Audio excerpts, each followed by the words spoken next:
जय श्री स्वामी समर्थ। नमस्कार मंडळी, हिंदू धर्मात प्रत्येक सण उत्सव आणि व्रताला विशेष महत्त्व आहे। हे सण उत्सव आणि व्रत कुठल्या ना कुठल्या देवाला समर्पित असतात। प्रत्येक महिन्यात दोन एकादशी येत असतात, एक शुक्ल पक्ष आणि दुसरी कृष्ण पक्षातील येते। ही एकादशी भगवान विष्णूला समर्पित असून फाल्गुन महिन्यातील एकादशीला आवळा झाडाची पूजा करण्यात येते। या एकादशीला आमलकी एकादशी असं म्हणतात, तर काशीमध्ये याच एकादशीला रंगभरी एकादशी असं म्हणतात।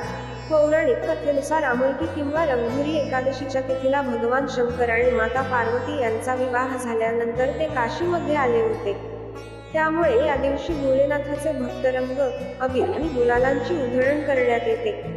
या दिवसापासून वाराणसीमध्ये होळी सणाला सुरुवात होते आणि पुढील 6 दिवस रंगांचा सण साजरा करण्यात येतो। पंचांगानुसार फाल्गुन महिन्याच्या शुक्ल पक्षातील एकादशी तिथी 20 मार्चला दुपारी 12:12 सुरू होणार आहे, तर दुसऱ्या 21 मार्चला पहाटे 2:22 आहे। अशा स्थितीत उदय तिथीनुसार बुधवार 20 मार्चला एकादशीचं व्रत करण्यात येणार आहे।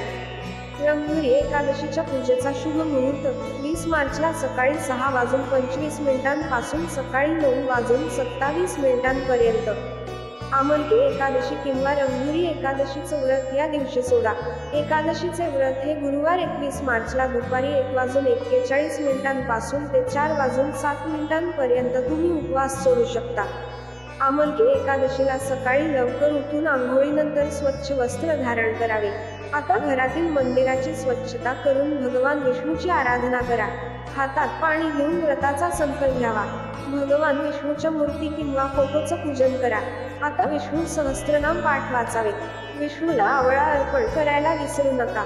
आमलकी एकादशीला आवळ्याच्या झाडाचीही पूजा करण्याची परंपरा आहे। आवळ्याच्या झाडाची पूजा करताना रोळी, चंदन, फूल आणि अक्षत अर्पण केलं जातं। धर्मशास्त्रात असं सांगण्यात आलंय की आमलकी एकादशीला आवळ्याच्या झाडांची पूजा केल्यास भक्तांची सर्व दुःख दूर होतात आणि घरात सुख समृद्धी वाढतं अशी मान्यता आहे। धार्मिक शास्त्रानुसार आवळा वृक्षात भगवान विष्णूंचा वास असतो असं म्हणतात। आवळा झाडाला 27 किंवा 9 वेळा प्रदक्षिणा माराव्यात असं धर्मशास्त्रात सांगण्यात आलंय। अशाच नवनवीन माहितीसाठी चॅनलला सबस्क्राईब करा। धन्यवाद।